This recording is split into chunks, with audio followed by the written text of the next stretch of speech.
మగధీర తర్వాత చరణ్ ఏంటంటే ఒక లవ్ స్టోరీ చేయాలి, అది అబ్రాడ్లో చేయాలి.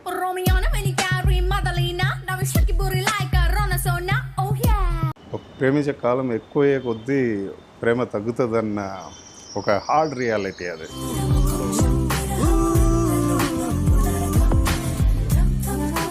ఇప్పటికీ నాకు ఆరెంజ్ కోసం రాసిన వేరే ఒక స్టైల్ ఉంది, అది నాకు ఇష్టం. అది నరేషన్లో అది ఇష్టం. కాకపోతే ఏంటంటే చాలా బోల్డ్గా ఉంటుంది. ఒక చిన్న క్యారెక్టర్ చేస్తారు, మీకోసం చేస్తుంటారు నాకు తెలిసి. సరే ఏమనుకోవద్దు, ఇందులో మీ క్యారెక్టర్ లేదని చెప్పాను. సో ఈ స్క్రిప్ట్ విన్నప్పుడు చిరంజీవి గారు ఇచ్చిన ఇన్పుట్స్ కానీ లేదంటే ఆయన చేసిన డిస్కషన్స్ కానీ